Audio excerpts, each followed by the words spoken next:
അവൻ ഇതാലിയൻ എന്ന് വിളിക്കപ്പെടുന്ന സൈനിക വിഭാഗത്തിലെ ഒരു ശതാധിപനായിരുന്നു.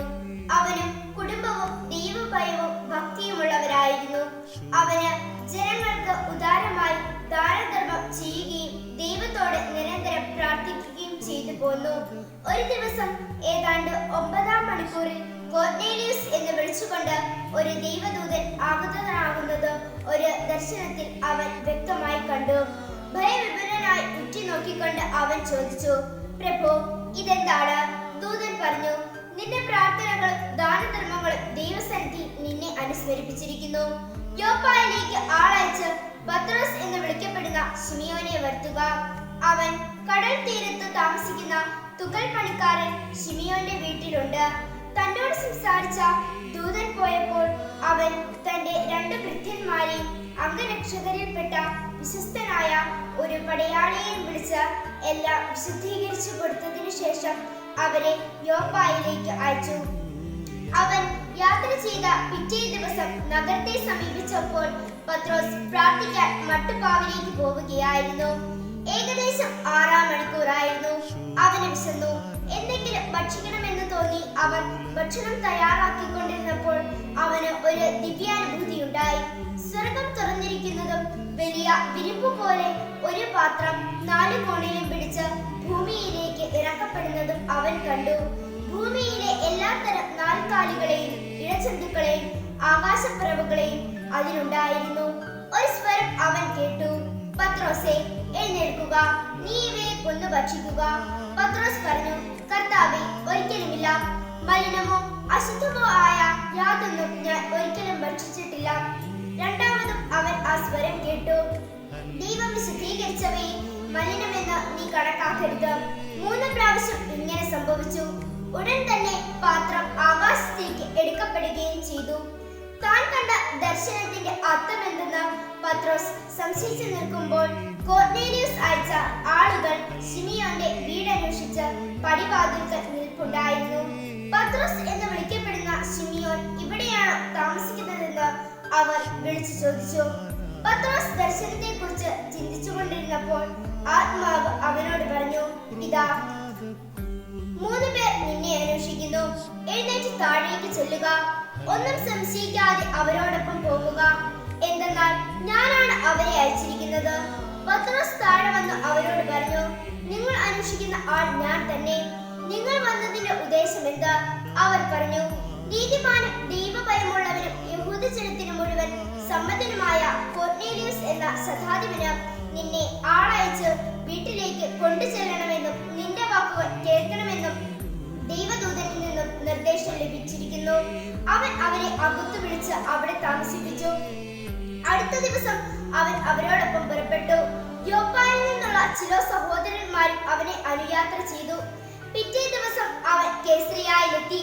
കോർണേലിയസ് തന്റെ ബന്ധുക്കളെയും അടുത്ത സുഹൃത്തുക്കളെയും വിളിച്ചുകൂട്ടി അവരുടെ വരവ് പ്രതീക്ഷിച്ചിരിക്കുകയായിരുന്നു. പത്രോസ് അകത്ത് പ്രവേശിച്ചപ്പോൾ കോർണേലിയസ് അവനെ സ്വീകരിച്ച് കാൽക്കൽ വീണു നമസ്കരിച്ചു.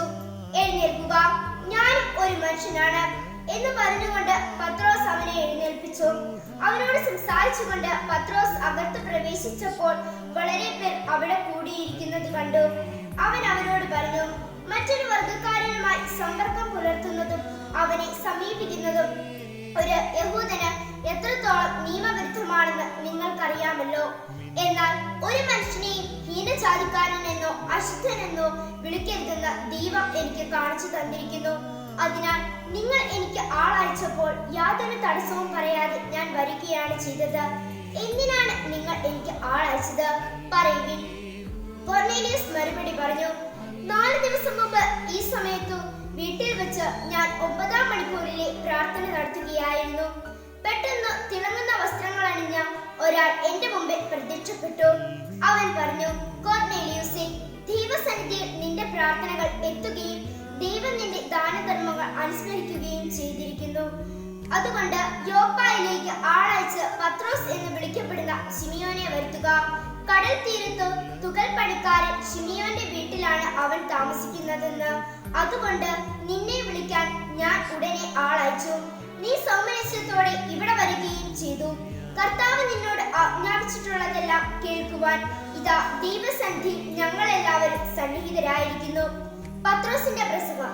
പത്രോസ് അവരോട് സംസാരിച്ചു തുടങ്ങി, സത്യമായി ദൈവത്തിന് പക്ഷാപാതമില്ലെന്നും അവിടുത്തെ ഭയപ്പെടുകയും നീതി പ്രവർത്തിക്കുകയും ചെയ്യുന്ന ആരും ഏത് ജനത്തിൽപ്പെട്ടവനായാലും അവിടത്തേക്ക് സ്വീകാര്യമാണെന്നും ഞാൻ സത്യമായി അറിയുന്നു. സമാധാനത്തിന്റെ സദ്വാർത്ത സകലത്തിന്റെ കർത്താവായ യേശുക്രിസ്തുവിനോട് വിളംബരം ചെയ്തുകൊണ്ട് തന്റെ വചനം അവിടുന്ന് ഇസ്രായേൽ മക്കൾക്ക് നൽകി. യോഹന്നാൻ പ്രസംഗിച്ച സ്നാനത്തിനു ശേഷം ഗലീലയിൽ ആരംഭിച്ച യൂദയ മുഴുവനിലും സംഭവിച്ച കാര്യങ്ങൾ നിങ്ങൾക്ക് അറിവുള്ളതാണല്ലോ. നസ്രായനായ യേശുവിനെ പരിശുദ്ധാത്മാവിനാലും ശക്തിയാലും ദൈവം എങ്ങനെ അഭിഷേകം ചെയ്തുവെന്ന് അവൻ എപ്രകാരം നന്മ പ്രവർത്തിച്ചുകൊണ്ട് പിശാചിനാൽ പീഡിപ്പിക്കപ്പെട്ടവരെ സുഖപ്പെടുത്തിക്കൊണ്ടും ചുറ്റി സഞ്ചരിച്ചുവെന്നും നിങ്ങൾക്ക് അറിയാം. ദൈവം അവനോട് കൂടെ ഉണ്ടായിരുന്നു. യഹൂദന്മാരുടെ ദേശത്തും ജെറുസലേമിലും അവൻ ചെയ്ത എല്ലാ കാര്യങ്ങൾക്കും ഞങ്ങൾ സാക്ഷികളാണ്. അവർ അവനെ മരത്തിൽ തൂക്കിക്കൊന്നു. എന്നാൽ ദൈവം അവനെ മൂന്നാം ദിവസം ഉയർപ്പിക്കുകയും പ്രത്യക്ഷനാക്കുകയും ചെയ്തു. എല്ലാവർക്കുമല്ല, സാക്ഷികളായ ദൈവം മുൻകൂട്ടി തെരഞ്ഞെടുത്ത ഞങ്ങൾക്ക് മാത്രം. അവൻ മരിച്ചവരിൽ നിന്ന് ഉയർത്തെഴുന്നേറ്റതിനു ശേഷം അവനോട് കൂടെ ഭക്ഷിക്കുകയും പാനം ചെയ്യുകയും ചെയ്തവരാണ് ഞങ്ങൾ. ജീവിച്ചിരിക്കുന്നവരുടെയും മരിച്ചവരുടെയും വിധികർത്താവായ ദൈവം നിയോഗിച്ചിരിക്കുന്നവൻ അവനാണെന്ന് എന്ന് ജനങ്ങളോട് പ്രസംഗിക്കാനും സാക്ഷ്യം വഹിക്കാനും ഞങ്ങൾക്ക് കൽപ്പന നൽകി. അവനിൽ വിശ്വസിക്കുന്ന എല്ലാവരും അവന്റെ നാമം വഴി പാപമോചനം നേടുമെന്നും പ്രവാചകന്മാർ അവനെക്കുറിച്ച് സാക്ഷ്യപ്പെടുത്തുന്നു. വിജാതിയർക്ക് ജ്ഞാനസ്നാനം. പത്രോസ് ഇത് പറഞ്ഞുകൊണ്ടിരുന്നപ്പോൾ കേട്ടുകൊണ്ടിരുന്ന എല്ലാവരുടെയും മേൽ പരിശുദ്ധാത്മാവ് വന്നു. വിജാതിയരുടെ മേൽ പോലും പരിശുദ്ധാത്മാവിന്റെ ദാനം വർഷിക്കപ്പെട്ടതിനാൽ പത്രോസിനോട് കൂടെ വന്നിരുന്ന പരിച്ഛേദിതരായ വിശ്വാസികൾ വിസ്മയിച്ചു. അവർ അന്യഭാഷകളിൽ സംസാരിക്കുന്നതും ദൈവത്തെ സ്തുതിക്കുന്നതും അവർ കേട്ടു. അപ്പോൾ പത്രോസ് പറഞ്ഞു, നമ്മെ പോലെ പരിശുദ്ധാത്മാവിനെ സ്വീകരിച്ച ഇവർക്കും ജ്ഞാനസ്നാനജലം നിഷേധിക്കാൻ ആർക്കെങ്കിലും സാധിക്കുമോ? യേശുക്രിസ്തുവിന്റെ നാമത്തിൽ അവർക്ക് ജ്ഞാനസ്നാനജലം നൽകാൻ അവൻ കൽപ്പിച്ചു. കുറെ ദിവസം തങ്ങളോട് കൂടെ താമസിക്കണമെന്ന് അവർ അവനോട് അഭ്യർത്ഥിച്ചു.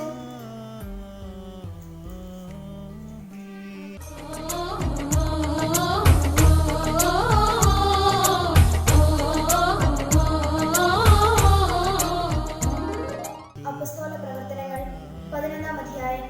പത്രോസിന്റെ ന്യായവാദം. വിജാതിയരും ദൈവവചനം സ്വീകരിച്ചുവെന്ന് യൂദയായിലുണ്ടായിരുന്ന അപ്പോസ്തലന്മാരും സഹോദരനും കേട്ടു. തന്മൂലം പത്രോസ് ജെറുസലേമിൽ വന്നപ്പോൾ പരിശോധനവാദികൾ അവനെ എതിർത്തു. അവർ ചോദിച്ചു, അപരിചിതരുടെ അടുക്കൽ നീ പോവുകയും അവരോടൊപ്പം ഭക്ഷണം കഴിക്കുകയും ചെയ്തത് എന്തുകൊണ്ട്? പത്രോസ് അവരോട് എല്ലാം ക്രമമായി വിശദീകരിക്കാൻ തുടങ്ങി. ഞാൻ യോപ്പ നഗരത്തിൽ പ്രാർത്ഥിച്ചുകൊണ്ടിരിക്കുകയായിരുന്നു. അപ്പോൾ എനിക്ക് ദിവ്യാനുഭൂതിയിൽ ഒരു ദർശനമുണ്ടായി.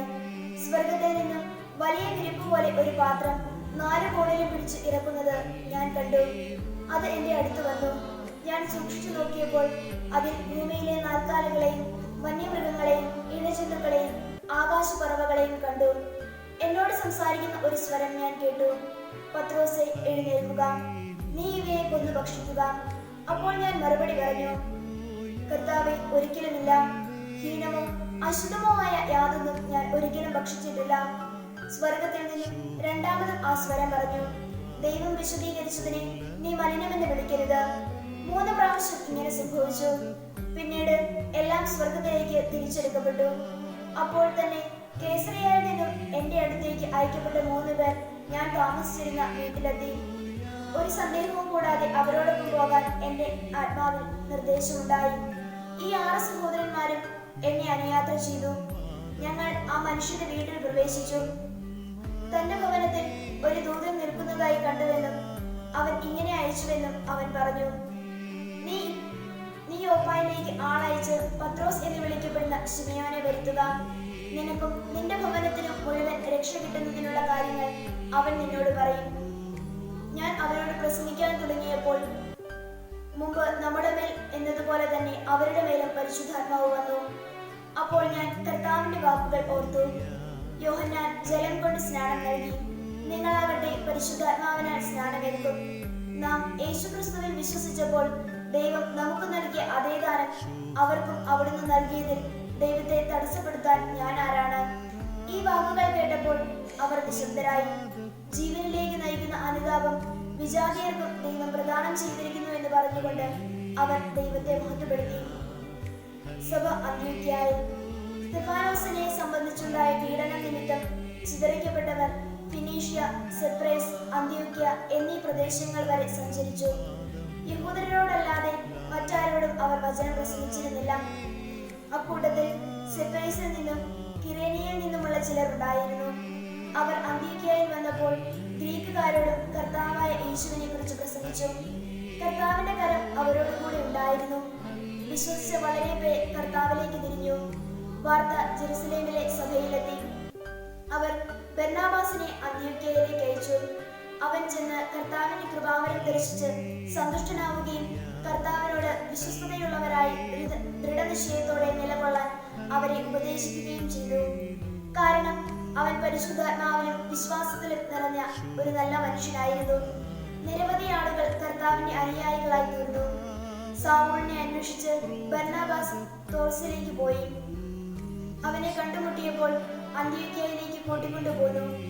ഒരു വർഷം മുഴുവൻ അവർ അവിടുത്തെ സഭാസമ്മേളനങ്ങളിൽ പങ്കെടുക്കുകയും വളരെ പേരെ പഠിപ്പിക്കുകയും ചെയ്തു. അന്ത്യോക്യയിൽ വെച്ചാണ് ശിഷ്യന്മാർ ആദ്യമായി ക്രിസ്ത്യാനികൾ എന്ന് വിളിക്കപ്പെട്ടത്. ഇക്കാലത്ത് ജെറുസലേമിൽ നിന്നും പ്രവാചകന്മാർ അന്ത്യോക്യയിലേക്ക് വന്നു. അവരിൽ ഹാഗാബൂസ് എന്നൊരുവൻ എഴുന്നേറ്റ് ലോകവ്യാപകമായ ഒരു വലിയ ക്ഷാമം ഉണ്ടാകും എന്ന് പരിശുദ്ധാത്മാവിനാൽ പ്രചോദിതനായി പ്രവചിച്ചു. ക്ലൗദിയൂസിന്റെ ഭരണകാലത്ത് ഈ ക്ഷാമം ഉണ്ടായി. ശിഷ്യന്മാരെല്ലാവരും തങ്ങളുടെ കഴിവനുസരിച്ച് യൂദയായിൽ താമസിച്ചിരുന്ന സഹോദരർക്ക് ദുരിതാശ്വാസം എത്തിച്ചു കൊടുക്കാൻ തീരുമാനിച്ചു.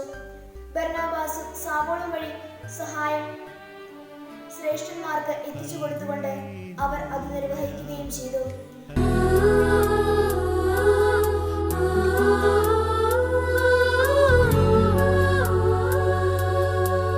അധ്യായം 12. യാക്കോബിന്റെ വധം. അക്കാലത്ത് ഹെരോദേസ് രാജാവ് സഭയിൽപ്പെട്ട ചിലരെ പീഡിപ്പിക്കുവാൻ തുടങ്ങി. അവൻ യോഹന്നാന്റെ സഹോദരനായ യാക്കോബിനെ വാളിനിരയാക്കി. യഹൂദരെ ഇത് സന്തോഷിപ്പിച്ചുവെന്ന് കണ്ട് അവൻ പത്രോസിനെയും ബന്ധനസ്ഥനാക്കാൻ ഒരുപ്പെട്ടു. അത് പുളിപ്പില്ലാത്ത അപ്പത്തിന്റെ ദിവസങ്ങളായിരുന്നു. അവനെ കാരാഗൃഹത്തിൽ അടച്ചതിനു ശേഷം 4 ഭടന്മാർ വീതമുള്ള 4 സംഘങ്ങളെ അവൻ കാവലിന് നിയോഗിച്ചു. പെസഹ കഴിയുമ്പോൾ അവനെ ജനത്തിന്റെ മുൻപിൽ കൊണ്ടുവരാമെന്നായിരുന്നു അവന്റെ ഉദ്ദേശം. അങ്ങനെ പത്രോസ് കാരാഗൃഹത്തിൽ സൂക്ഷിക്കപ്പെട്ടു. സഭ അവന് വേണ്ടി തീക്ഷ്ണമായി പ്രാർത്ഥിച്ചുകൊണ്ടിരുന്നു. കാരാഗൃഹത്തിൽ അത്ഭുതം. പരസ്യവിചാരണയ്ക്ക് പുറത്തു കൊണ്ടുവരാൻ ഹെരോദേസ് ഉദ്ദേശിച്ചിരുന്നതിന്റെ തലേരാത്രി പത്രോസ് ഇരുചങ്ങലകളാൽ ബന്ധനസ്ഥനായി 2 പടയാളികളുടെ മധ്യേ ഉറങ്ങുകയായിരുന്നു.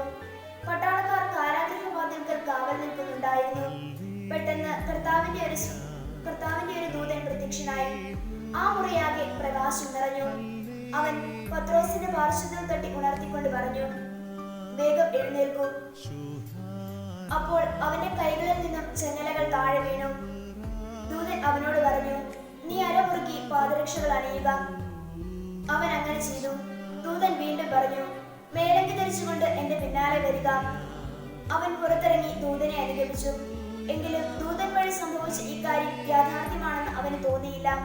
തനിക്കൊരു ദർശനമുണ്ടായതാണെന്നേ അവൻ കരുതിയുള്ളൂ. അവർ 1-ാമത്തെയും 2-ാമത്തെയും കാവൽ സ്ഥാനങ്ങൾ പിന്നിട്ട് നഗരത്തിലേക്കുള്ള ഇരുമ്പ് കവാടത്തിലെത്തി. അത് അവർക്കായി സ്വയം തുറന്നു. അവർ പുറത്തു കടന്ന് ഒരു തെരുവ് പിന്നിട്ടപ്പോൾ ദൂതൻ പെട്ടെന്ന് അപ്രത്യക്ഷനായി. അപ്പോഴാണ് പത്രോസിന് പൂർണ്ണബോധം വന്നത്. അവൻ പറഞ്ഞു, കർത്താവ് തന്റെ ദൂതനെ അയച്ച് ഹെരോദേസിന്റെ കരങ്ങളിൽ നിന്നും യഹൂദന്മാരുടെ വ്യാമോഹങ്ങളിൽ നിന്നും എന്നെ മോചിപ്പിച്ചിരിക്കുന്നുവെന്ന് ഇപ്പോൾ എനിക്ക് വ്യക്തമായി. ഇക്കാര്യം ഗ്രഹിച്ചപ്പോൾ അവൻ മർക്കോസ് എന്ന അപരനാമമുള്ള യോഹന്നാന്റെ അമ്മയായ മറിയത്തിന്റെ വീട്ടിലേക്ക് പോയി. അവിടെ വളരെ പേർ സമ്മേളിച്ച് പ്രാർത്ഥിച്ചുകൊണ്ടിരിക്കുകയായിരുന്നു. അവൻ പടിവാതിൽക്കൽ മുട്ടിയപ്പോൾ റോദ എന്ന വേലക്കാരി ഇറങ്ങി വന്ന് നോക്കി. പത്രോസിന്റെ സ്വരം തിരിച്ചറിഞ്ഞ് അവൾ സന്തോഷഭരിതയായി വാതിൽ തുറക്കുന്ന കാര്യം മറന്ന് അകത്തേക്ക് ഓടിച്ചെന്ന് പത്രോസ് വാതിൽക്കൽ നിൽക്കുന്നു എന്നറിയിച്ചു. നിനക്ക് ഭ്രാന്താണ് എന്ന് അവർ പറഞ്ഞു. അവൾ വീണ്ടും തറപ്പിച്ചു പറഞ്ഞപ്പോൾ അവന്റെ കാവൽ ദൂതനായിരിക്കും എന്നായിരുന്നു അവരുടെ മറുപടി. പത്രോസ് വാതിൽക്കൽ മുട്ടിക്കൊണ്ടിരുന്നു. അവർ കതക് തുറന്നപ്പോൾ അവനെ കണ്ട് വിസ്മയിച്ചു.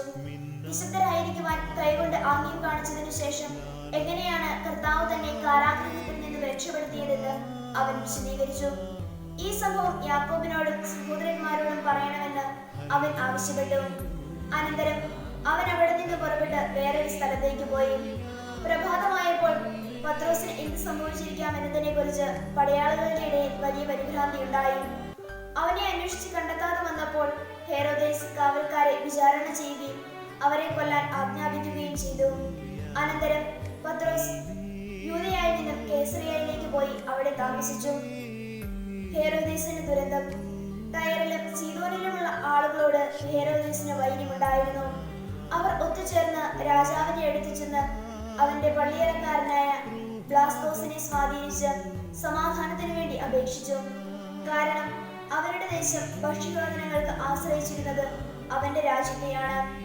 ഒരു നിശ്ചിത ദിവസം ഹെരോദേസ് രാജകീയ വസ്ത്രങ്ങൾ ധരിച്ച് സിംഹാസനത്തിൽ ഉപവിഷ്ടനായി അവരോട് പരസ്യമായി സംസാരിച്ചു. ജനക്കൂട്ടം വിളിച്ചു പറഞ്ഞു, ഇത് ഒരു ദേവന്റെ സ്വരമാണ്, മനുഷ്യന്റേതല്ല. പെട്ടെന്ന് കർത്താവിന്റെ ഒരു ദൂതൻ അവനെ അടിച്ചു വീഴ്ത്തി. എന്തെന്നാൽ ദൈവത്തിന് അവൻ മഹത്വം നൽകിയില്ല. പുഴുക്കൾക്കിരയായി അവൻ അന്ത്യശ്വാസം വലിച്ചു. ദൈവവചനം വളർന്നു വ്യാപിച്ചു. ബർന്നബാസും സാവൂളും തങ്ങളുടെ ദൗത്യം പൂർത്തിയാക്കി ജെറുസലേമിൽ തിരിച്ചു വന്നു. മർക്കോസ് എന്ന അപരനാമമുള്ള യോഹന്നാനെ അവർ കൂട്ടിക്കൊണ്ടുപോന്നു. വചനം ശ്രവിക്കാൻ ഹൃദയം തുറക്കാം. ദൈവം അരുളും തിരുമൊഴികൾ കേൾക്കാം. വചനം ശ്രവിക്കാൻ ഹൃദയം തുറക്കാം. ദൈവം അരുളും തിരുമൊഴികൾ കേൾക്കാം.